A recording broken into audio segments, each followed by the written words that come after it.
허생전 2부 박지원 지음 이튿날 허생은 10만냥 돈에서 2만냥을 서울 다방골 변진사에게로 환을 놓아 보냈다. 만냥빚을 반드시 본전에 곡절을 하여 2만냥으로 갚는다는 약조도 그러라는 법도 없던 것이나 허생은 당장 10만냥토록 많은 돈이 필요치가 아니하므로 아무려나 우선 그렇게 처치를 한 것이었었다.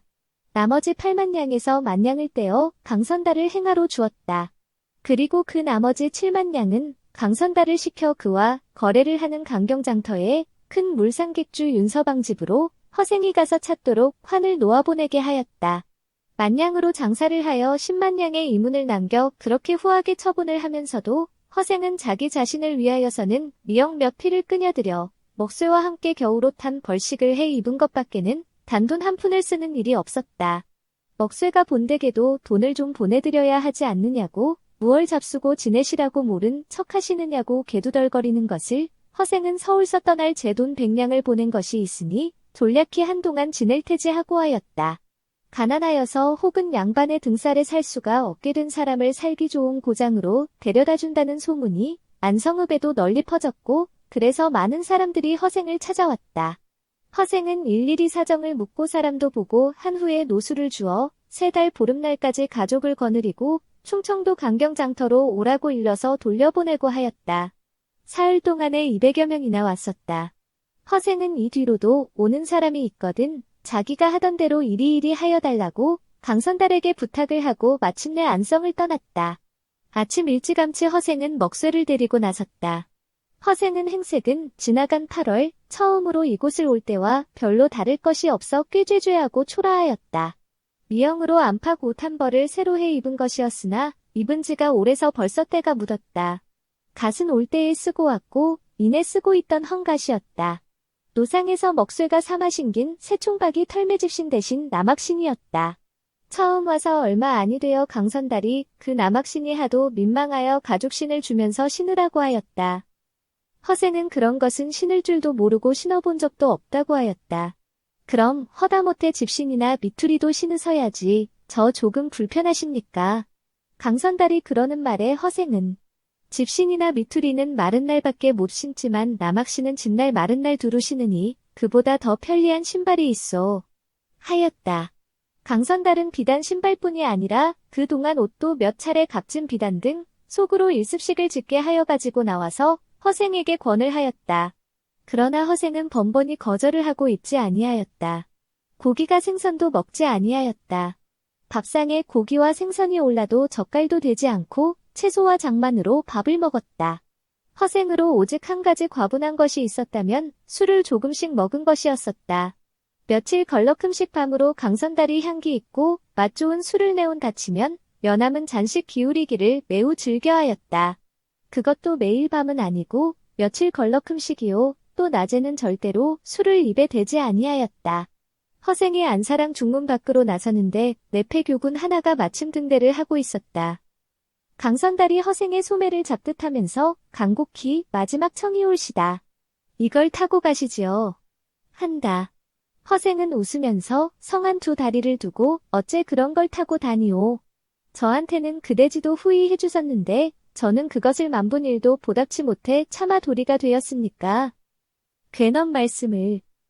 내가 만냥을 들여 10만냥 번 것이 따지고 보면 그게 다 강선달이 잘 서두리를 해준 덕택이 아니오. 그런 일을 생각하면 돈 만냥 들인 것이 오히려 나는 미흡한 생각이 드는데 후하달 것이 무엇 있겠소. 겸사 말씀이시지. 자, 날도 차고 또 강경장터 200리를 걸어가시자면 아무래도 이틀은 가서야 하시니 좋은 고생이십니까. 어서 오르십시오. 여보 강선달? 네. 하나님이 인간에게 2 다리를 점지하신 것은 제가 끈 제 발로 걸어다니도록 마련을 하시느라고 그러신 노릇이 아니겠소. 그러니 성한 2 다리를 가지고도 교군이니 무언이를 타고 다니는 것은 첫째 왈 하늘의 뜻에 거슬리는 것. 또 사람은 매일 반인데 누구는 교군 위에 편안히 앉아가고 누구는 사람 무게, 교군 무게에서 그 무거운 것을 메고 가고 그런 공편되지 못할 때가 있어. 그것도 나이 많은 노인이라든가 병자라든가 먼 길을 걷기 어려운 여인이나 어린 사람이라든가 그렇다면 혹시 모르지오만 두 다리와 육신이 멀쩡하여 가지고 끄덕끄덕 사람을 타고 다녀서야 그들 말이오. 그럼 말을 타시도록 하실까요? 말은 급한 길을 갈 때나 타라는 것이지 편안하자고 타서는 안 되지요. 한가한 사람이 편안히 가지고 타는 그 말이 그동안 짐을 싣거두면 그만침 일한 것이 떨어지고 일한 것이 떨어지니 나라에 그만침 이가 생기고 하지 않소. 그뿐더러 말을 타자면 불가불마부가 있어야 하니 말을 탄다는 것은 매양 마부를 사람을 타는 것과 진배 없음는다. 강선달은 할 일 없이 하인을 시켜 미투리를 가져오게 한다. 200리 길을 남학신을 신고야 가십니까? 이걸 신으시지요. 강선달이 미투리를 돌기매어 발부리에 놓아주는 것을 허생은 웃으면서 가다가 우리 먹쇠가 보기에 딱하면 새총박이 털매집신을 삼아줄 테지만 이왕 그럼 신고 가지요. 하고 미투리를 신은 후에 남학신은 먹쇠더러 어깨에 맨 구럭에다 건사하도록 이른다. 그럴 즈음에 머리와 매무시를 흐트린 배절문 여자 하나가 허둥거리면서 달려들었다. 여자는 허생을 알아보고 그 앞에 가 펄썩 주저앉으면서 허생원님 사람 살리세요. 그런 좋은 세상이 있거든 나도 좀 데려다 주세요. 한다. 무슨 일로 그려시오. 허생이 묻는 말에 여자는 손을 들어 가리키면서 저 아래 술집에 있는 수렘인데 수영어미 등살에 살 수가 없어요. 수영어미가 무얼 어떻길래? 허구한 날을 날마다 서방을 아니한다고 때리고 꼬집고 밥을 굶기고 한답니다. 그러면서 여자는 부끄럼도 없이 가랑이를 훌쩍 걷어춘다. 부우연 너벅다리가 성한 곳이 없는 피멍이 졌다. 허생은 무심결에 배려다 보다가 문득 외면을 하면서 팔려왔소. 먹고 살 수가 없어서 팔려왔어요. 얼마에? 5년 있어주기로 하고 이른 양에 팔려왔어요. 몇 해나 되었소? 17에 팔려와 홀에 22인데 한은 벌써 지났어도 그동안 또 빚을 졌답니다. 얼마나? 수영집 말어 100냥이 넘는다고 하나 봐요. 그 돈만 갚아주면 몸이 빠져나올 수가 있겠구려. 네. 허생은 강선달더러 여자의 빚을 물어주라고 부탁하고 돌아서려고 한다. 여자가 다시금 앞을 막으면서 투정하듯이 이왕이니 그 존 세상 나도 제발 좀 데려다 주세요. 부모한테로 가구려. 다 죽고 없답니다. 수영집 빚도 절반은 부모 치상한 빚인걸요. 형제나 일가도 없소. 가차온 일가는 없고 손위소랩이 하나가 있다는 것이 노름꾼의 백피난봉으로 밤낮 나한테 와서 돈 뜯어가기가 일이랍니다. 수영집 빚이 부모 치상빚 말고 절반은 그 밑구멍으로 들어간 빚인걸요. 그래도 젊은 여자 하나는 데리고 갈 수가 없어. 이 천지에 머리 두르고 갈 때라고는 오래비 집뿐이되 가서 사흘이 못해 다시 또 팔아먹고 말걸요. 마땅한 호랩이라도 만나 살림 내고 살든지. 싫어요. 사내라면 말만 들어도 몸서리가 치이는걸요. 이런 딱할 노릇이라고야. 데려다 주세요. 이 은공 저 은공해서 평생 두고 허생원님 종살이에 드릴게요. 나는 종이 소용도 없는 사람일 뿐만 아니라 종이라면 담을 쌓는 사람이요. 저 시커먼 사람은 누구예요? 우리 먹쇠 내 일 거달아주는 사람. 사람을 살려놓고 도로 죽이는 법이 어딨어요. 데려다 주세요. 종 두기가 싫으면 나도 일 거달아드리는 사람이라고 하면 그만 아니에요. 질색할 일이 또 있나. 아니 데려다 주신다면 뒤따라서라도 그역고 가고 말걸요. 이건 사무대를 쓰는 판이었다. 그럼 데리고 가기는 가는데 가서 술집에서 지나든 버릇을 내거나 해서는 도로 쫓을 테니 그리 알렸다. 그건 허생원님이 내게 하실 나름이지요. 젊은 여자가 어디 한평생 혼자야 지냈겠소. 마땅한 자리가 있으면 남편을 얻어 살렸다. 그건 그때 가보아야 하지요. 다짐을 두어야지 그래서야 돼요. 혹시 허생원님 같은 자리나 있다면 가 살는지. 기집이 하는 소리가 가만히 보면 여간내기가 아니었다. 인물은 와락 보잘것없어도 17살까지 얌전한 어머니 밑에서 배우고 치어나고 해서 침서는 제법이랍니다. 허생원님 옷도 잘 꼬매드리고 찬수도 입에 맞으시게 해드리고 그럴게요. 설렁설렁하고 침서는 제가 자랑하는 대로 얌전한지 어떤지 모르겠으되 인물은 보잘것없다는 제 말과 달라 썩 밉지 않게 생겼고 태도 그럴듯하였다. 일찍이 노는 계집을 겪어보지 못한 허생은 이 여자 하나를 다루기가 오히려 만냥 돈을 들여 석 달 만에 10만냥을 만들어내기보다도 더 맹랑하였다.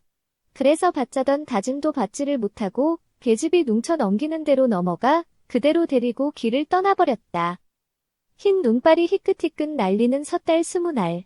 강경선창에서 허생과 및 그를 따라 낙천지 살 집이 있고 부칠 땅이 있고 농사에서 거둔 것을 빼앗기지 아니하고 배불리 먹을 수가 있고 그리고 양반 상놈이 구별이 없고 저 혼자만 편안히 앉아서 남을 부려먹으려 드는 사람도 없고 이런 살기 좋은 고장을 찾아가는 처녀 호총이 4천여 명이 백길로 길을 떠나는 날이었다. 허생은 강경장터에 당도하던 길로 먹쇠와 객주 주인 윤서방네 서두리꾼을 데리고 여러 가지 준비에 골몰하였다. 배를 넓은 바다를 건널 수 있는 큰 배 50척을 샀다. 배는 한편으로 사들이면서 한편으로 상하고 불비한 것을 배 목수를 대어 말끔히 수리를 하였다. 곡식을 4~5천 명이 1년을 먹을 수 있을 만큼 사들였다. 주장쌀을 많이 사고 보리, 콩, 팥, 서속, 수수 모두 골고루 샀다. 미영과 삼배를 각각 수천 필씩 끊어들였다. 소를 300마리와 도야지 새끼를 1000여 마리와 닭을 수천 마리를 샀다.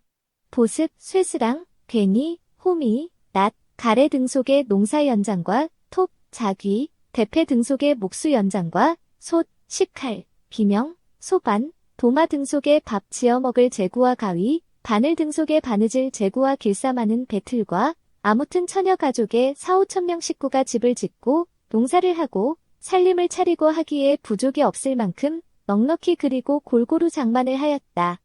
허생의 흥정이라 값을 시세보다 비싸게 내는 고로 그 숱한 것을 사두리기에 별로 힘이 들지 아니하였다. 찾으면 물건은 척척 나오고 값은 부르는 대로 치르고 하였다.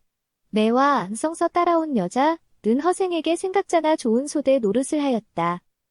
5천 명 식구의 새살림을 마련하는 일이라 허생의 계획이랄지 서두는 법이 비록 도저하다고는 하여도 역시 남자인 관계로 세세한 구석에는 간혹 소홀한 데가 없지 못하였다.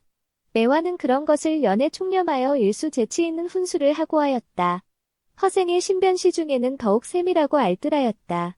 끼니 때면 반드시 행주치마 두르고 객주집 부엌에 들어서서 허생의 밥상 분별을 제 손으로 하였다. 그는 가르쳐준 일도 없건만 허생이 밥은 조금 무름한 것을 즐겨하고 고기가 생선은 입에 대지도 않고 주장김치 깍두기와 장으로 밥을 먹되진건한 것보다 담한 것을 즐겨하고 한다는 것을 허생의 시중을 하던 이틀 만에 벌써 알아차렸고 꼭 그 입에 맞도록 찬수 분별을 하였다. 밤저녁으로 향기 있고 맛 좋은 술을 몇 잔씩 기울이기를 즐겨하는 것도 그는 진작에 알았고 2~3일만큼씩 그 분별을 하기를 또한 잊지 아니하였다. 섣달 초생이 되자 사람들이 벌써 모이기 시작하였다. 너댓 식구의 한 가족도 있었다. 단 2 내외에 호젓한 한 가족이 있는가 하면 조부모, 부모, 형제, 자질 모두 해서 10댓 명이 넘는 가족도 있었다. 허생은 그들을 한 가족씩 맞아 고향과 성명과 나이를 적은 후에 임시로 방을 빌어 한 가족씩이 들게 하였다. 그러다가 10가족이 되면 그중 한 사람을 뽑아 그 10가족을 거느리고 모든 범절을 보살펴주게 하였다. 이 거느리는 사람을 십사장이라 하였다. 10가족을 맡아 거느리고 보살펴주고 하는 사람이라는 뜻이었다. 그 다음 또 10가족을 한데 모아 그중 한 사람을 뽑아 십사장을 내고 또 그 다음 10가족을 모아 그중 한 사람을 뽑아 십사장을 내고 이렇게 하여 보름날까지의 모임바 1천의 가족을 10가족씩 100으로 나눠 제1호로부터 제100호까지의 100명의 십사장으로 하여금 각기 그 10가족씩을 맡아 거느리게 하여 놓았다. 십사장의 위에다는 다시 백사장을 두었다. 100명의 십사장을 10씩 10로 나눠 제1호로부터 제10호까지 있는 10명의 백사장으로 하여금 한 명의 백사장이 10명의 십사장씩을 맡아 거느리게 하였다. 이렇게 해서 허생의 밑에는 10명의 백사장이 있고 백사자의 밑에는 각기 10명씩의 십사장이 있고 십사장의 밑에는 각기 10명씩의 가족이 있고 하였다. 이와 같이 패를 짜놓았기 때문에 허생이 만일 전원에게 무슨 알려야 할 일이 있으면 천의 가족을 일일이 부르거나 찾아다니지 않고도 10명의 백사장만 모이게 하여 필요한 전가를 한다. 그런다 치면 백사장들은 제각기 제가 맡아 거느린 10명씩의 십사장을 불러 허생의 전가를 전하고 십사장들은 각기 제가 맡아 거느린 10가족에게 비로소 전가를 전한다. 또 이와 반대로 제65호 14장이 맡아 거느린 가족들이 누구는 등에 종기가 나서 고약이 있어야 하고 누구는 해산이 임박하였으니 산미와 미역이 있어야 한다고 하고 누구는 부여가 바로 처가인데 마지막 작별삼아 내외가 함께 작별을 다녀오겠다고 하고 할 경우면 그들을 세 사람이면 세 사람이 제마다 그리고 직접 허생에게를 갈 것이 없이 자기네의 14장이 대신하여 제6호 백사장에게 사연을 보고하고 백사장은 그것을 허생에게 보고하고 그런다 치면 허생은 백사장에게다 적당히 그 처리를 지시하고 백사장은 제65호 14장으로 하여금 각기 그 당자들에게 허생의 지시를 전달하도록 하고 하는 것이었었다. 이를테면 군대의 조직과 같은 조직으로 규모가 있고 여러 가지로 순편하였다. 허생이 그와 같이 돈을 물쓰듯 하면서 가진 물건을 사들이는 판에 강경장터는 큰 난리가 난 형국이었다. 난데없는 큰 부자가 들어와 그 큰 배를 자그만치 50척이나 산다. 곡식을 수천석을 사들인다. 육축을 수백 마리씩 사들인다. 그 밖에 미영이며 농사 연장이며 살림살이 재고하며를 산더미같이 사들인다. 그러나마 값은 부르는 대로 내고. 웬만한 장사꾼들은 그 바람에 큰 수를 잡았다. 강아지가 양돈을 물고 다닌다는 소리가 날지경으로 돈이 흔하여졌다. 강경장터가 크다고는 하지만 생긴 이후로 이렇게 세월이 좋고 풍성풍성하기는 처음이었다. 아무도 그러나 영문을 아는 사람은 없었다. 서울 어떤 큰 부자가 돈은 많고 할 일은 없어 심심풀이로 장난을 하느라고 그런다더라고 하는 사람도 있었다. 오래지 않아 정도령이 계룡산 신도안에 도읍을 하게 되었는데 시방 그 준비로 그런다더라고 하는 사람도 있었다. 남해 바다에 있는 신조선으로 실어갈 물건들이라고 그래서 배까지 그렇게 많이 샀다 하고 하는 사람도 있었다. 명년에 또 호란이 난다는데 아마도 서울 양반들이 지리산 속으로 피난갈 채비를 차리느라고 그러나 보다고 하는 사람고 있었다. 이렇게 구구이 소문이 자자한 판에 그러자 조금 있더니 웬 험수록한 사람들이 이불 보퉁이야 옷보따리를 해서 지고 이고 꾸역꾸역 모여들었다. 5, 10, 100, 200, 1000, 2000. 꼬리를 물고 자꾸만 모여들었다. 혼자의 단신이 아니오. 저마다 부처를 중심으로 노인이며 어린아이를 대란 한 가족식들이었다. 마침내 수수천 명이 모였다. 강경장터가 터질 것 같았다. 바위동이 나고 사방에다 옴을 팠다. 바닥 사람들은 정녕 무슨 병괴가 나는 것이라 하여 불안에 휩싸여 구석구석이 수군덕거렸다. 그러다가 그 모여든 사람들의 입으로부터 살기 좋은 고장 살 집이 있고 부칠 땅이 있고 농사에서 거둔 것을 빼앗기지 않고 배불리 먹을 수가 있고 그리고 양반 상름이 없고 편안히 앉아서 남을 부려먹는 사람도 없고 이런 낙천지를 찾아가는 사람들이요. 그러느라고 여러 가지 필요한 물건을 사는 것이라는 말을 듣고서야 비로소 의욕들이 풀리었다. 그러나 일부에서는 반신반의하는 편도 없지 아니하였다. 배 50척 가운데 20척에다는 곡식을 실었다. 10척에다는 소와 도야지와 닭 등 속에 육축과 그 밖에 사들인 여러 가지 물건을 실었다. 그리고 나머지 20척에다는 사람을 태울 참이었다. 섣달 19날까지의 만단의 준비는 다 되었다. 허생은 10사람의 백사장을 불러 예정한 대로 박는 날 아침에 길을 뜰 터이니 전원이 다 선창으로 모이도록 전달을 하게 하였다. 4천여 명의 희망을 싣고 배 떠날 아침은 밝았다. 흐릿하던 날이 굵은 흰 눈발이 하나둘 빠지기 시작하였다. 금년 들어 첫눈이었다. 첫눈은 반가운 것, 4천여 명 여러 사람에 가는 앞길을 축복하는 듯 상서로운 눈이었다. 떠나는 사람 4천여 명에 구경하러 모인 바닥 사람 수천 명이 그 넓은 강경선창을 덮었다. 떠나는 사람들은 10가족씩이 각기 14장에 지휘하는 대로 한 무더기씩 따로따로 모여서서 배에 오를 차례가 오기를 기다린다. 사람들은 서로 이야기하고 짓거리고 아기가 울고 하느라고 대단히 요란하였다. 그러나 함부로 자리를 떠나거나 혹은 먼저 배에 오르려고 다투거나 하는 일은 없었다. 그들은 팔도 각처에서 모인 형형색색의 사람들이었다. 그러나 모두가 일찍이 농민들이었다는 것과 남의 압제를 받으며 굶주리고 살던 사람이라는 점에서 꽃같은 운명의 길을 걸어온 사람들이었다. 허생은 여전히 그 낡아빠진 가세 꾀죄죄한 옷 주제에 남학신을 떨걱거리고 이리저리 돌아다니면서 지휘하고 명령하고 한다. 허생을 오늘야 처음 보는 구경꾼들은 모두들 허생이 그렇듯 외양이 보잘것없는 사람인데에 놀란다. 저 사람은 허생원이 아니고 그 밑에서 서두리를 하는 사람이라고 하는 사람까지 있었다. 새 때까지의 전원이 다 배에 오르기를 마쳤다. 맨 앞배에 탄 허생이 길을 두른데 조차 배들은 일제히 닻을 감고 돛을 올렸다. 바람은 쾌히 불었다. 4천여 명 인간의 새로운 희망을 실은 50척의 선단은 둥둥 울리는 북소리와 어야디야 뱃소리도 높게 조용히 선창으로부터 떨어져 나갔다. 제주 목사 김하무는 도임하여 온 지 3년 동안의 한 일이라고는 돈량 있는 백성을 무실한 죄로 얽어 붙잡아다 가두고는 두들겨 패어 재물을 빼앗기. 이 짓을 하여 그동안 벌써 만금을 몽뚱그려 두었고 인물 반죽을 해한 남의 집 처녀와 남의 부인을 한 300명가량 농락을 한 것이 있고 이 두 가지 것 밖에는 3년 제주 목사에 아무것도 한 것이 없었다. 명색이 송사라는 것이 간혹 없는 바는 아니었다. 그러나 송사는 의례껏 뒷줄로 돈을 많이 먹이는 놈이 이기고 아무리 잘했더라도 뒷줄로 돈을 쓰지 아니하면 이놈 죄는 내게 있느니라 하는 호령과 더불어 늘씬 곤장을 맞고 나와야 하였다. 이런 다스림을 하는 목사건만 군데군데 그의 선정비가 섰으니 재미스런 노릇이었다. 송산복이라는 이방이 있었다. 몸집은 조망만하고 얼굴은 족제비상으로 생긴 요놈이 목사의 신복으로 목사가 할꼬난 찌꺼기를 천신하고 다니면서 온갖 잡갑을 다 부리는 놈이었다. 정월 초사은 날이었다. 목사의 심부름으로 조천에 나갔던 이방 송산복이가 저뭇하여 돌아오더니 까맣게 기다리고 앉았는 목사더러 사또 한 전 큰일 났습니다. 밑도 끝도 없는 소리를 하였다. 목사는 이리 막아 든 줄 알고 어째 계집아이가 도망질이라도 쳤더란 말이냐 하고 초초히 묻는다. 조천 사는 이좌수가 17살 먹은 딸이 있는데 인물이 제법 쓸만하였다. 목사는 그것을 알고 이방 송산복을 시켜 이좌수더러 딸을 들여보내라고 하였다. 이좌수는 못한다고 잡아 끊었다.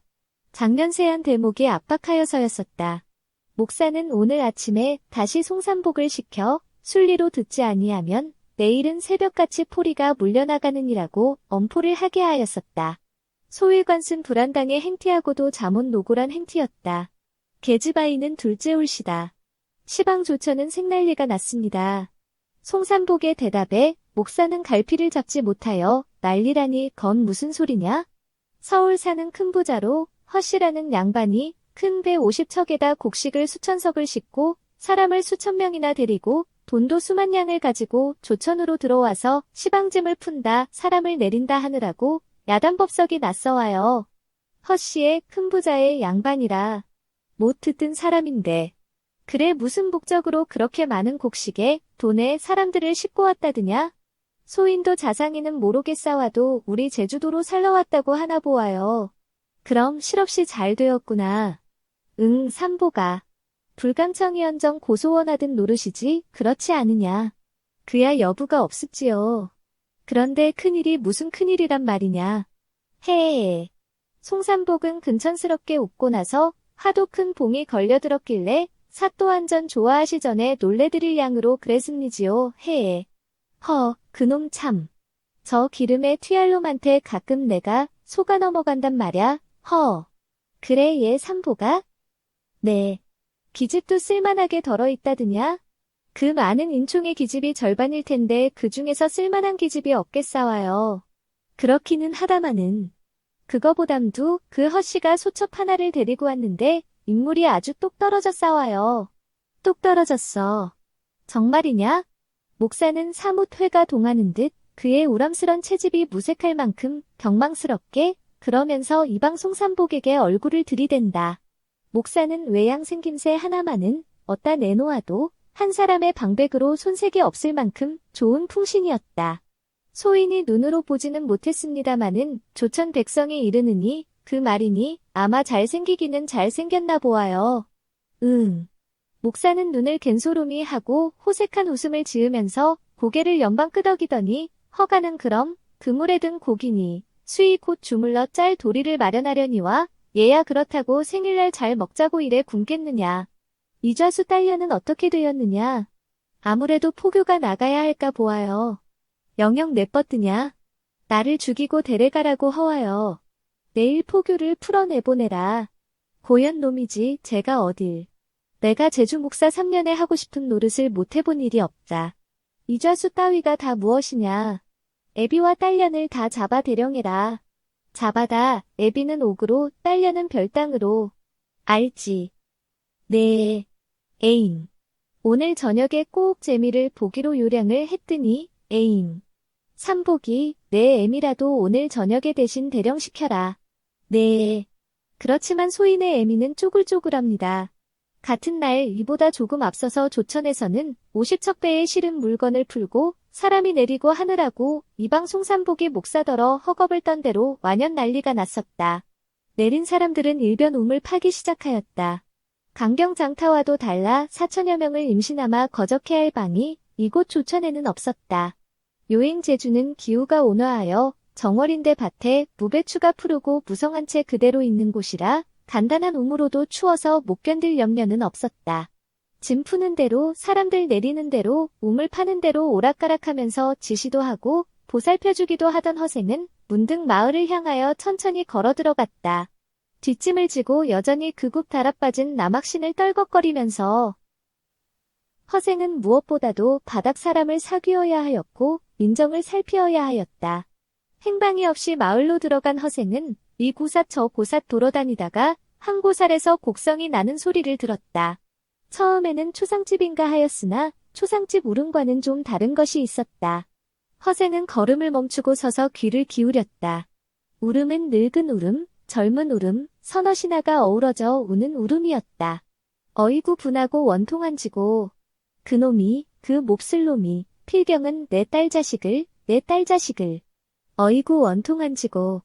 이런 넋두리를 하면서 그 중에도 늙은이 하나가 설리설리 울었다. 허생은 주저하지 아니하고 그 집 앞으로 가 살인문 밖에서 이로느라 하고 커다란 음성으로 불렀다. 몇 번을 불러서야 울음이 하나씩 둘씩 다 그치더니 그러고도 다시 몇 번을 불러서야 겨우 뉘시오 하고 허연 노인이 나왔다.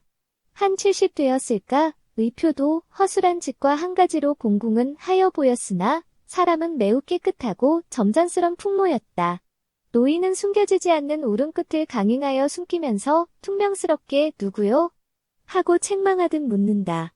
그러면서 손에 그 근천스런 노랑 수염이 성깃성깃한 얼굴에 5자가 찰락말락한 키에 낡아빠진 갓에 국달한 무명 옷에 가뜩이나 남학신을 끈 몰골을 시장스럽게 위아래로 씻어본다.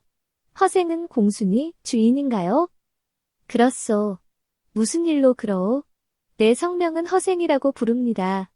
허시오? 노인은 의외라는 듯이 허생을 고쳐 한번 위아래로 씻어보면서 일전에 사람을 많이 데리고 이 조천으로 왔다는 허시오? 하고 묻는다. 성가시어 하는 눈치와 퉁명스런 말씨가 저옥이 가시면서 허생은 그러노라고 대답한 후에 우연히 이 앞을 지나느라니까 댁에서 심상치 아니한 곡성이 들리기에 정녕 무슨 원통한 일을 당하신 모양 같고 해서 남의 댁일에 이런 참섭이 부질없기야 합니다마는 그래 좀 보입자고 한 것입니다. 어떤 곡절이신가요? 노인은 손에 생김새와는 달라 정중하고도 위품 있는 언사하며 겸하여 그의 어데서라 없이 풍기는 어떤 거역히 어려운 어깨에 일변 서울의 큰 부자요 양반이요 50척의 큰 배에다 많은 물화와 수천 명의 사람을 싣고 시방 조천으로 들어와 법석을 낸다는 그 호기 좋은 나그네라는 데에 마침내 기운이 눌리지 아니할 수가 없었다. 따라서 응대하는 태도가 훨씬 더 부드러워지기는 하였으나 그래도 즉 불필히 아시려고 하실 것까지 없소이다. 그렇지 않을 일이 있습니다. 노인한테 의하면 이해치해는 끼쳐 들릴 리가 없으니 좌우간 곡절 이야기를 해보십시오. 노인은 잠깐 무엇을 생각하면서 덤덤히 섰더니 누추한 대로 좀 들어앉읍시다. 하고 허생을 사랑으로 인도한다. 주객이 자리를 정하고 앉아 새로이 나는 이좌수요, 나는 허생이요 하고 통성명을 한 후에 주인 이좌수가 이야기를 시작하였다. 내가 젊어서 슬아의 혈육이 없다가 50이 넘어 딸 자식 하나를 낳아서 올해 나이 17이요. 남의 부모된 사람으로 자식 귀여 아니할 사람이 있을꼬마는 나는 남의 10자식보다 더 소중한 자식인데 제주 목사가 그걸 제게다 바치라는 것이요. 그것도 뺏어다가 소첩을 삼아 길이 데리고 산다고 해도 나로서는 차마 못할 노릇인데 그놈의 행투로 보아 며칠 두고 농락이나 하고 나서 헌신짝 버리듯 버려버릴 것이니 강약이 부동으로 아니 뺏기는 수는 없고 그러니 이런 원통하고 분할 도리가 있어. 내가 70평생의 제주 목사를 수십 명을 치렀고 그 중에 악한 목사놈도 많이 보기는 보았소마는 이번 김간홍 같은 놈은 보기를 처음 보았소. 그러고는 이좌수는 이어서 제주 목사의 토색질하는 것, 처녀와 남의 아내 빼앗아다 버려주는 것, 그 밖에 여러 가지 악정과 행악을 들어 세세히 이야기를 하였다. 허생은 일찍이 서울서와 또 이번에 해남에서 제주 목사의 선성을 들은 것이 없지 아니하였으나 이좌수의 말을 종한다면 듣더니보다도 훨씬 더 악랄한 것이 있음을 알겠었다. 힘은 없으나마 내가 나서서 무사하도록 해드리지요. 그럴 수만 있다면 백골이라도 은공을 못 잊겠소이다. 우선 지금부터라도 노인이 좀 서둘러 주서야 할 일이 있습니다. 불 가운데들 사양하겠소이까. 제주 성내에서 목사의 행악에 불평심을 먹은 사람이 허다히 있을 게 아니겠습니까? 제주 백성이 다 그렇다고 해도 빈말이 아니지요. 이방 송산복의 한 놈만 빼놓고는 그렇게 불평심을 품은 사람으로 그 중에서 사람 똑똑하고 남들이 믿어워하고 하는 사람을 몇십 명이고 내일 밤까지의 조천으로 모여서 나와 조용히 만나도록 해주십시오. 그렇다면 오늘 밤 안으로 서둘러야 할 걸. 내일이면 옷대가 못 되어서 나는 붙잡혀가고 말 테니. 그러면 시방 이 길로 성내로 들어가서서 우선 몇몇 사람만 청해가지고 나오십시오. 그리고 노인일랑 오늘 밤 이윽해서 각원 데리고 내 배로 피신을 하십시오. 사흘이 지나 초여센 날이었다. 바로 어저께까지도 육방 관속에 송사하러 들어온 백성들의 사령들의 긴 대답 소리에 사람으로 가득 차서 오락가락하고 시끄럽고 할 동원이 목사 하나 이방 송산복이 하나가 달랑하니 상방에 앉았을 뿐 어리친 개새끼 한 마리 볼 수 없고 죽은 듯이 조용하였다. 목사나 이방 송산복이나 참으로 도깨비에 홀린 형국이었다. 아침에 내야에서 잠이 깬 목사는 내야에서 부리는 하인들이 밤사이로 죄다 없어져 버렸다는 실례마마의 말에 우선 놀라고 화가 났다.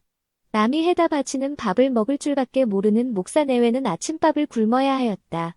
동원으로 나와 이방 송산복이 외에는 각방 아전은 물론이요. 통인 한 놈, 방자 한 놈 없이 텅 빈 것을 본 목사는 화증이 나기보다도 무서운 생각에 등골이 우선 서늘하였다.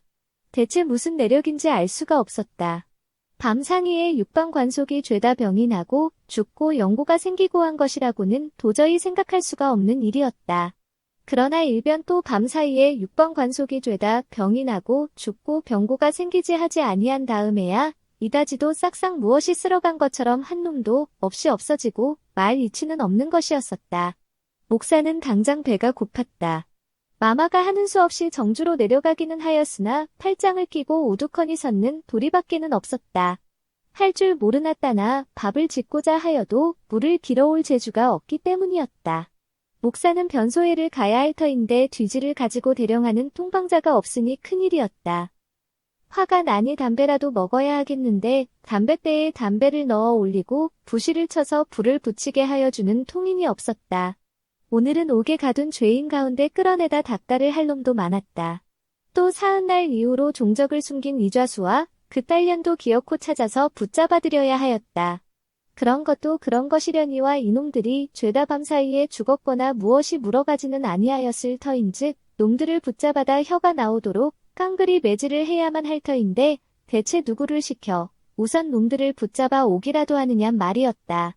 제주 목사가 저욱이 우둔치 아니한 인간이었다고 하면 남의 시중과 남의 손발이 아니면 기거범절의 신변사를 비롯하여 모든 공사에 이르기까지 도무지 꼼짝을 할 수가 없는 것이 양반이라는 것, 따라서 세상에 양반처럼 무력하고 양반처럼 불편하고 한 것은 없다는 것을 저욱이 깨달았을 것이었으나 그는 타고나기를 우둔하게만 타고난 사람이어서 도저히 생각이 그런 데까지 미치는 수가 없었다. 이놈아, 너라도 나가서 우선 수영방론 먼저 묶어드리게 해라. 목사는 이방 송산복을 이렇게 구박을 하는 것이었다.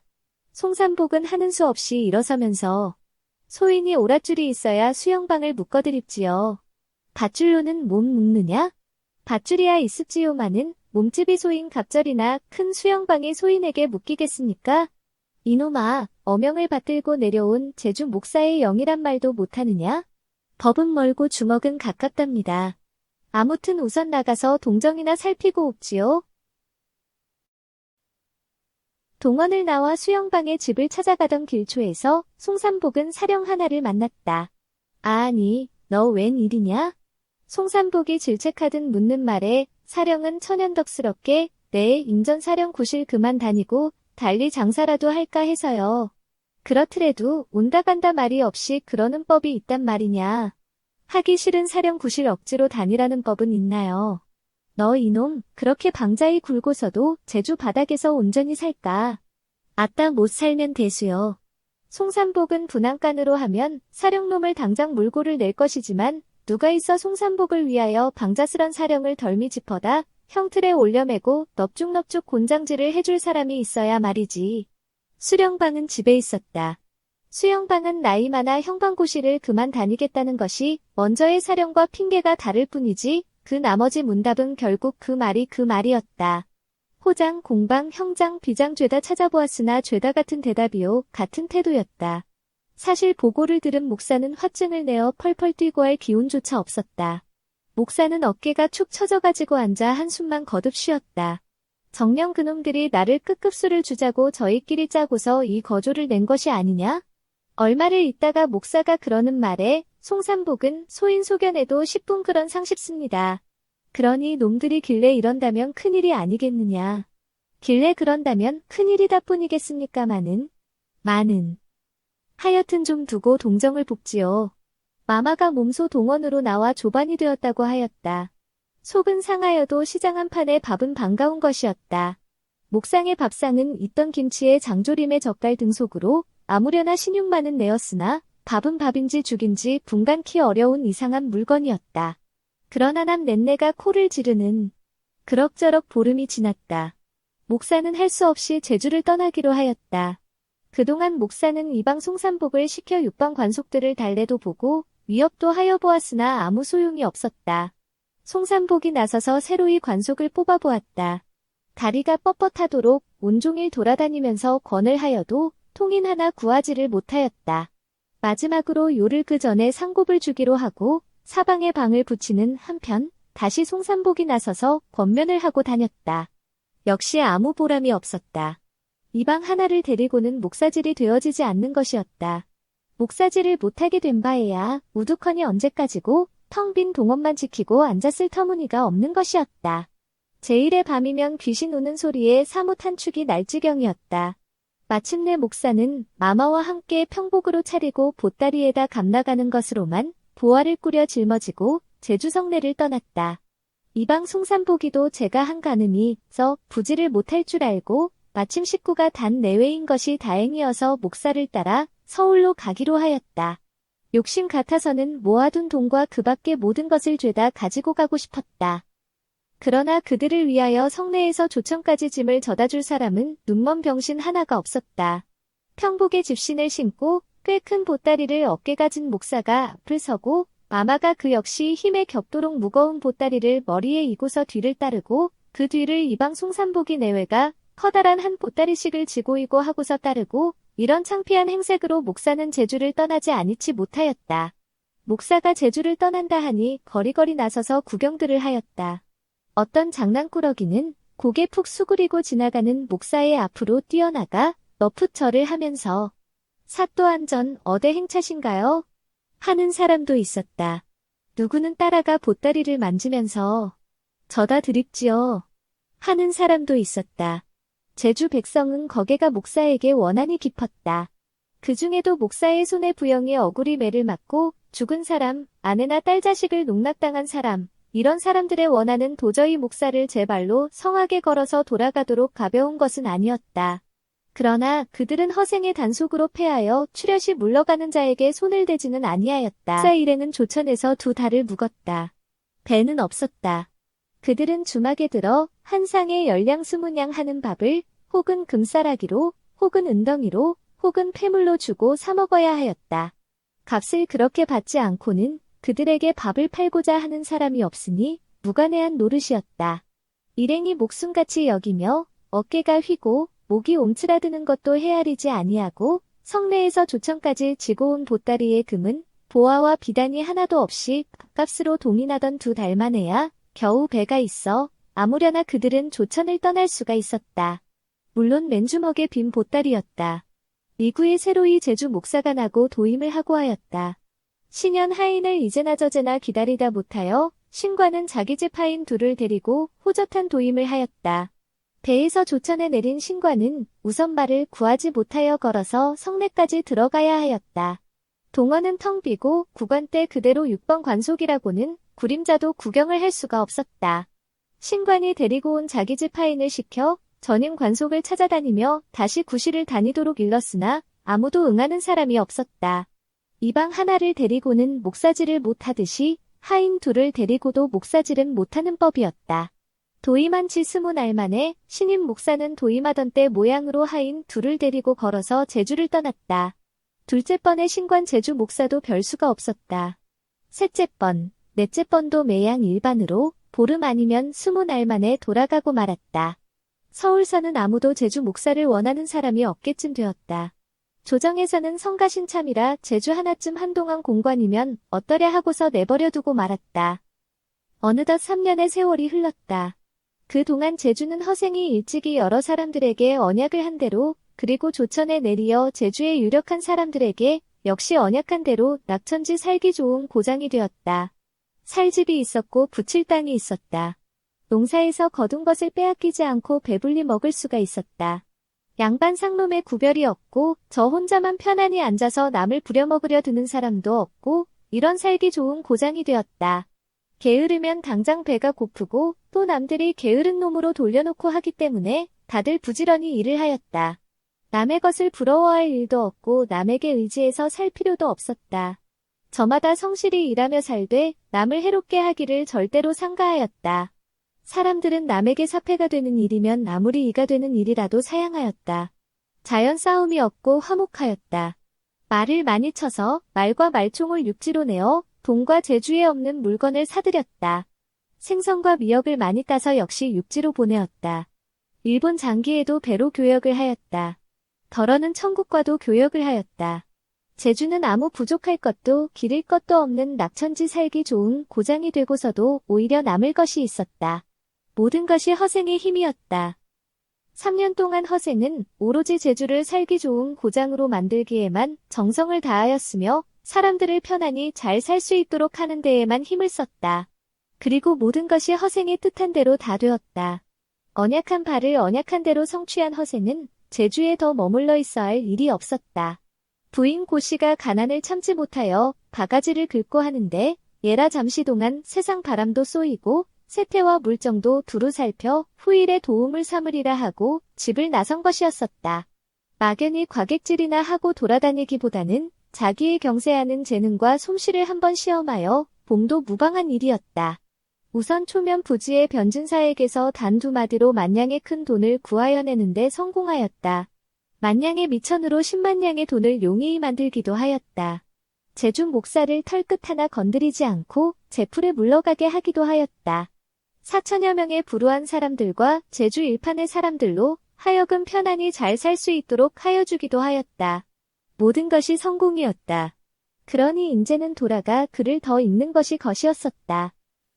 허생쯤으로는 장사를 하여 돈을 많이 남기고 사람이나 몇천 명, 조그마한 섬으로 데리고 가서 편안히 살게 하는 것으로 만족할 사람이 아니었다. 다만 제주를 시험한 것에 지나지 못하였다. 허생에게는 보다 더 큰 포부와 경륜이 있었다. 그 보다 더 큰 포부와 경륜을 펴기 위하여는 언제까지고 조그마한 섬 속에 꿇어 엎드려 있을 수가 없었다. 또 몇 해 동안 글도 더 읽어야 하고 허생을 부모같이 여기고 따르던 제주의 뭇사람들은 허생 보내기를 차마 못하였다. 울면서들 만류하였다. 막상 떼치기 어려운 인정이었으나 그래도 허생은 떠나지 아니치 못하였다. 떠나기 전에 허생은 앞으로도 시방처럼 잘 살아가는 도리를 가르쳐 주었다. 부지런할 것, 남의 것을 탐내지 말 것, 남의 허물을 용서할 것, 여러 사람의 이되는 일이면 나 한 사람의 해를 상관치 말 것, 함부로 제주를 떠나지 말 것. 이 5가지를 지키면 제주는 길이길이 살기 좋은 고장으로 남을 것이라 하였다.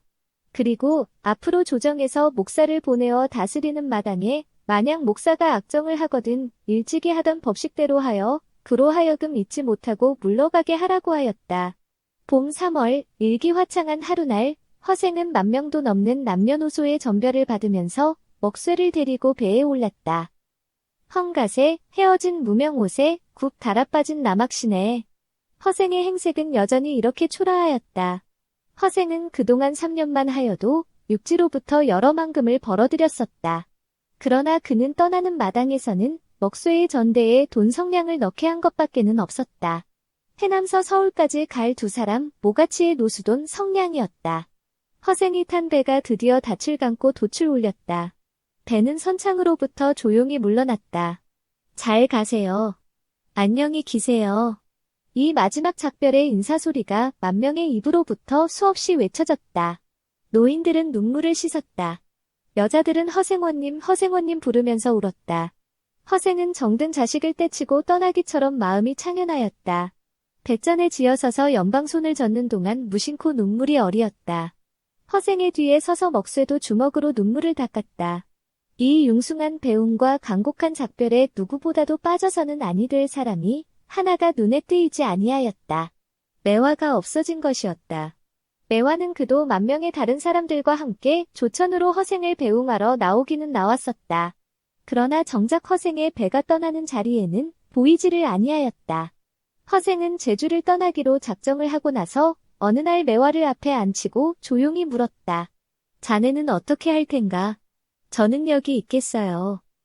머리를 숙이고 이윽고 생각하던 매화는 얼굴을 들어 똑바로 허생을 보면서 대답하였다. 눈에는 눈물이 글썽글썽하였고 그대로 머물러 있겠다는 매화의 대답이 허생은 잠옷 의외였다. 한마디에 따라가겠노라고 하려니만 하였었다. 허생은 오입장이도 한량도 아니었다. 1만 사람의 민정은 살필 줄 알아도 한 계집의 은근한 사모의 정은 알 줄을 아는 사람이 아니었다. 결국 그는 계집에 들어서는 골새님이요 근경속 없는 벽창호였다. 허생의 배가 선창에 빡빡히 들어선 여러 배 사이를 빠져 맨 갓배 옆을 지날 때에 그 맨 갓배에 배전에 가 매화는 서서 있었다. 허생도 배전에 서서 있다가 매화를 보았다. 부디 몸 조심하세요. 몸 편히 잘 있게. 한마디씩 작별을 나누는 말이 떨어지기 전에 사정없는 배는 벌써 지나쳐버렸다. 매화는 허생의 탄 배가 멀리 물 너머로 가물가물 잠길 때까지 울면서 배전에 가 서서 있었다. 그러다가 허생의 배가 마침내 안이 보이고 말자 그대로 치마를 뒤쓰고 바닷물로 몸을 던졌다. 서울 다방골 변진사는 허생이 돈 10,000냥을 취해간 지 석 달 만에 본전에 갑절 20,000냥을 보낸 것을 받고 차라리 놀라지 아니하였다. 변진사는 생면부지 초면에 와서 돈 10,000냥을 취하라고 하는 데에 벌써 그가 비범한 사람임을 알았었다.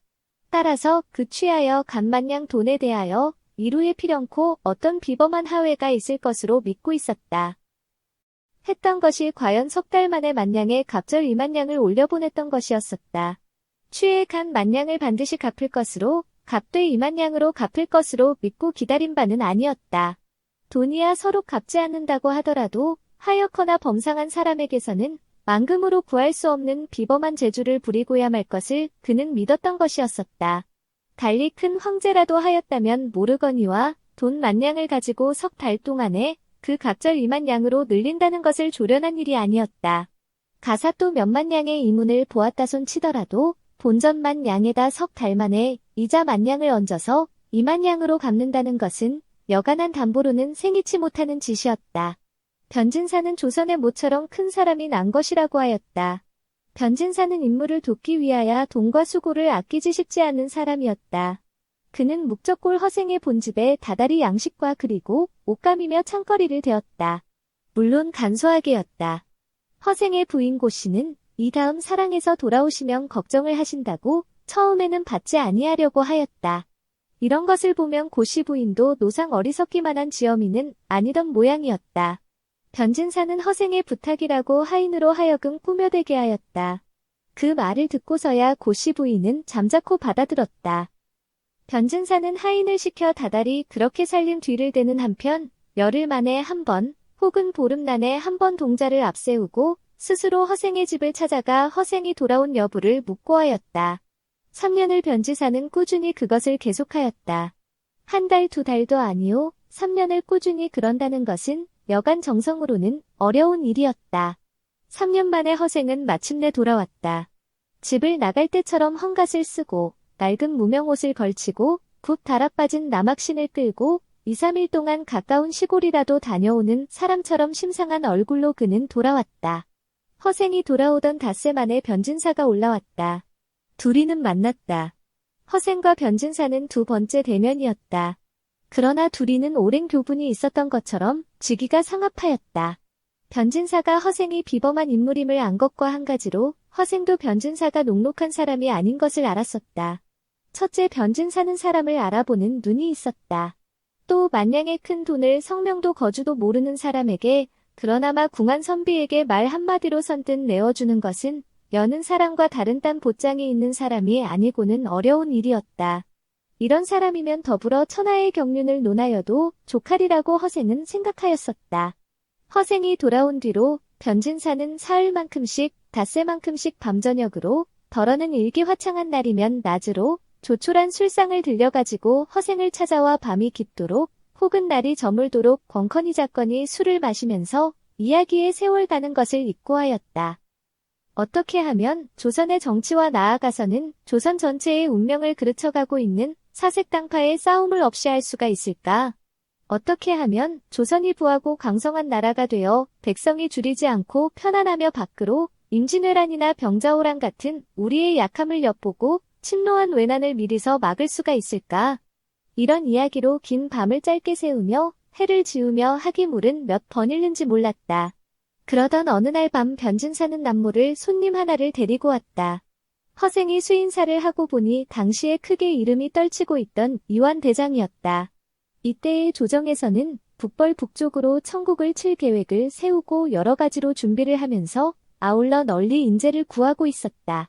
병자호란 때에 인군 인조대왕이 남한산성에 농성하여 호병을 저항하다 못해 삼전도에서 청태종 홍타시의 발 앞에 무릎을 꿇고 항복을 한 것은, 그리고 그것으로서 천국을 상국으로 받들게 된 것은 낡은 상전 명나라 대신 새로이 청나라의 종이 된 것일 따름이라고 하면 그만일 수도 있었다. 약하고 어리석어 뻐젓이 제 나라 제 강토를 가지고 남의 종노릇을 한 그것이 요기요 부끄럼이지, 우리를 정복한 자가 한족인 명나라거나 몽고족인 청나라거나 거기에 무슨 차이가 있을 턱이 없는 것이었다. 한족 명나라를 상국이라 부르며 상전으로 받들고 그 속국 종노릇을 하였다고 요기더라고 부끄럼이 적을 리가 없으며, 명나라를 멸하고 대륙이 주인이 된 몽고족 청나라에게 새로이 정복을 당하였으므로 하여 그를 새로이 상국이라 부르며 새로운 상전으로 받들고 그의 속국 종노릇을 하게 되었다고 요기더하고 부끄럼이 더할 법은 없는 것이었었다. 그러하건만 때의 지도자 유생이라는 사람들은 조선이 명나라의 속국으로부터 청나라의 속국이 된 것을 죽도록 욕되고 부끄러움으로 여겼었다. 타고난 종놈의 기질이었다. 선비의 집 종이 장사꾼의 집 종보다는 제가 지체가 나은 줄로 자긍을 하고 서울 재상의 집 종이 시골 아전의 집 종이 되기를 욕되고 부끄럽게 여김과 다를 것이 없는 그 종놈의 기질인 것이었다. 조선의 유생이라는 사람들은 명나라의 문화에 미치다시피 중독이 되었었다. 그들은 명나라의 문물, 제도, 사람, 풍토 이런 것들을 하늘처럼 크게 여기고 숭배하고 하였다. 심하게 말하면 명나라의 것이면 방귀도 구리지 아니할 지경이었다. 이리하여 조선의 유생들과 일부 사람들은 진심으로 명나라의 종이 되어 있었다. 그들은 명나라가 조선의 상국이요 우리의 상전인 것을 지극히 당연한 일로 여겼다. 따라서 조선이 명나라의 속국이요 우리가 그 종노릇을 하는 것이 지극히 당연한 일인 동시에 영광이요 자랑으로 여겼다. 이른바 사대사상이라고 하는 것이었다. 사대사상은 약한 민족이 무력 전쟁으로 정복을 당한 후에 이어서 문화적으로 정복을 당하였을 때에 생기는 무서운 아편인 것이었다. 문화적으로 정복은 피정복자를 동화시키고 마취시켜 피정복자인 약한 민족으로 하여금 저를 잊어버리고 정복자를 숭배코 따르고 함으로써 정복자의 반항력을 영원히 마비되게 하는 요물이었다. 사대사상은 그러므로 민족을 멸망시키는 대적이라고 할 수가 있는 것이었다. 조선의 사대사상은 물론 이조시대에 와서 비로소 생겨난 것은 아니었다. 멀리 상국대 당나라의 무력을 빌어 상국 통일을 이룸으로써 어느덧 당나라에게 문화적인 정복을 받은 바 되어 그 결과 정신적으로 당나라의 노예 종이 되었을 뿐만 아니라 정치적으로도 그 속국 노릇을 하지 아니치 못한 신라에서 그것을 발견할 수가 있었다. 또 가까이는 원에게 정복을 당한 후 이윽고 조선천지가 원나라의 행랑이 되다시피 한 고려의 중엽 이후에서 그것을 발견할 수가 있었다.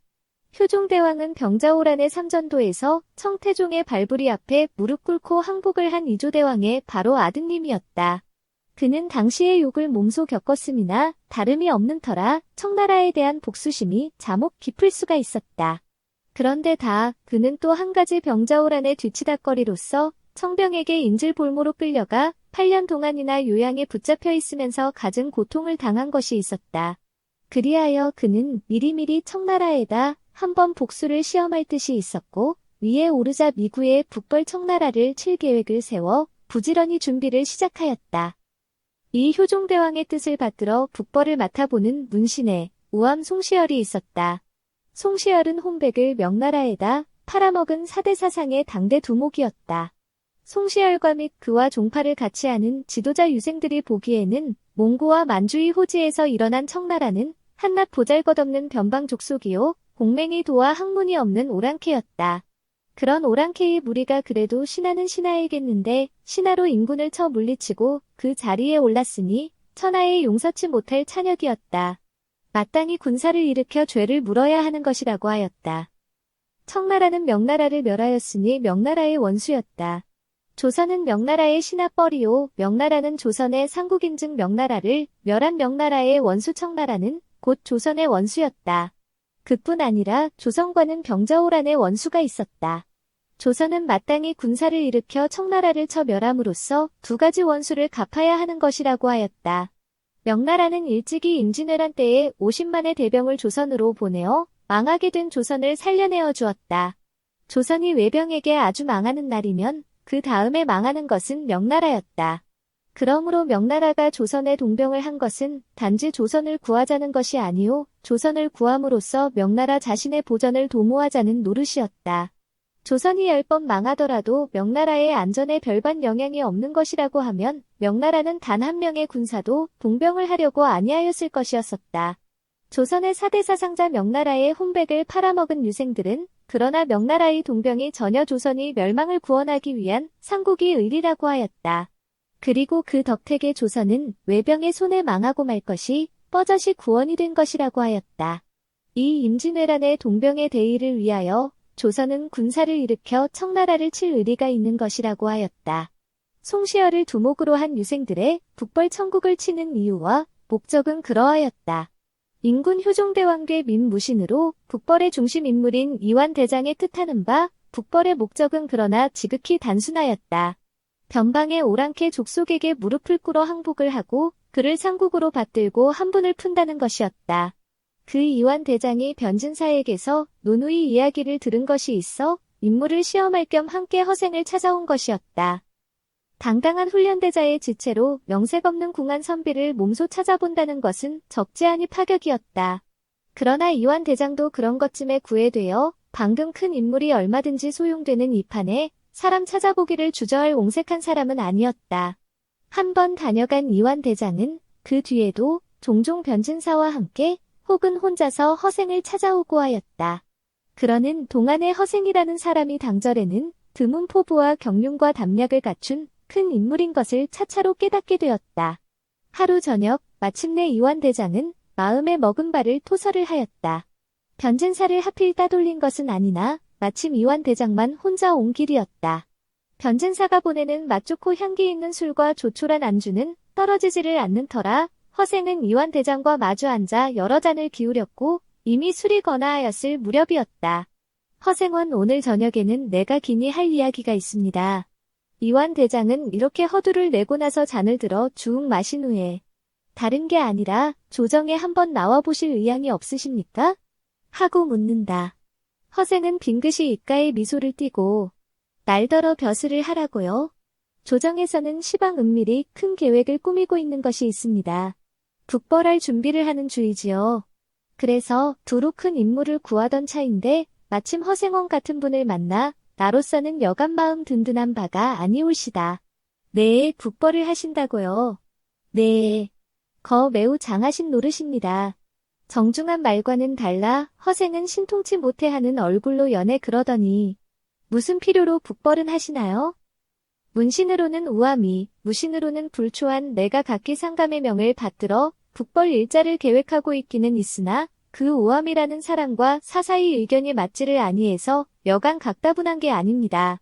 도시에 같은 북벌이라고 해도 우암의 북벌에 대한 뜻과 상감이나 나의 북벌에 대한 뜻이 서로 어긋나는 것이 있어서 우암은 무르나마나 변방의 오랑캐 족속 청나라가 이심벌군을 하였으니 쳐야 하고 대명을 멸망시킨 원수와 삼전도의 원수를 갖기 위해서 청나라를 쳐야 하고 임질난적의 구원병을 보내준 의리로 청나라를 쳐야 하고 그런다는 것일 테지요. 꼭 허생원 말씀대로랍니다. 그러면 상관께서와 이대장의 북벌에 대한 뜻은 삼전도의 원수를 갚자는 것이지요. 단지 그것인가요? 그렇지요. 그렇다면 북벌은 아예 파의하시기만 못할 듯합니다. 북벌을 파의하라고요? 이오나 대장은 펄쩍 뛰면서 따지듯 묻는다. 허세는 한결같이 침착히. 여보시오, 이 대장? 네. 준비를 하셨다니 무엇이 얼마나 준비가 되셨나요?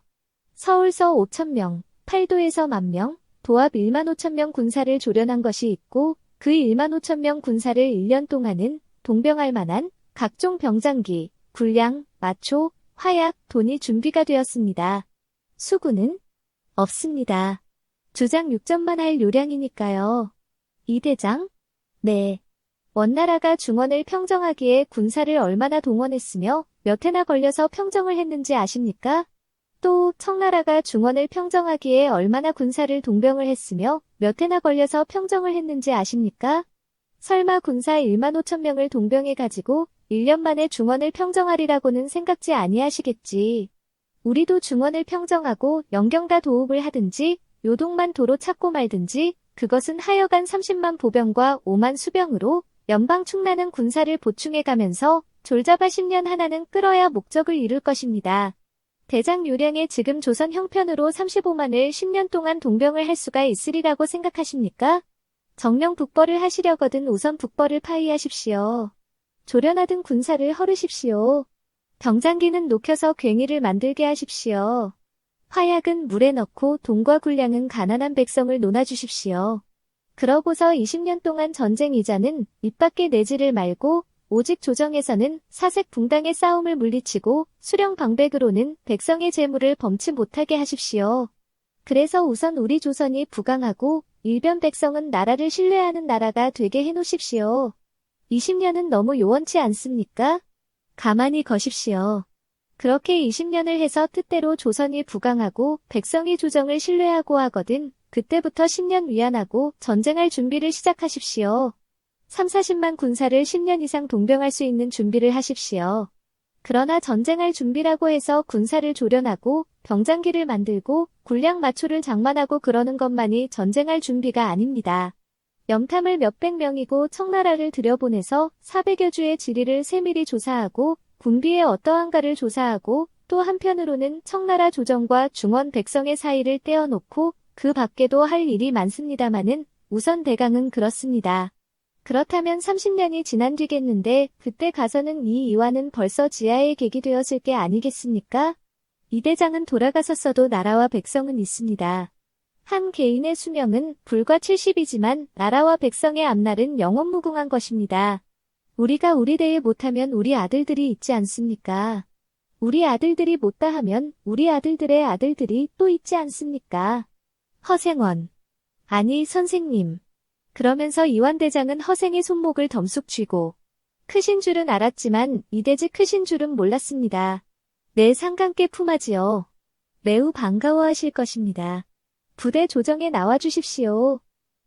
실없은 말씀을. 자, 약주나 드십시오. 진정이 올시다. 저발하지 마십시오. 나는 미흡한 공부를 좀 해야 하겠습니다. 내가 오늘 저녁은 과음을 했어. 그러더니 허생은 술상 앞에 쓰러지면서 드르렁드르렁 코를 고는 것이었었다. 이완 대장은 허릴 없이 자리를 일어서고 사흘 후에 이완 대장은 변진사와 같이 허생을 찾아왔다. 그러나 허생의 집은 이미 비고 없었다.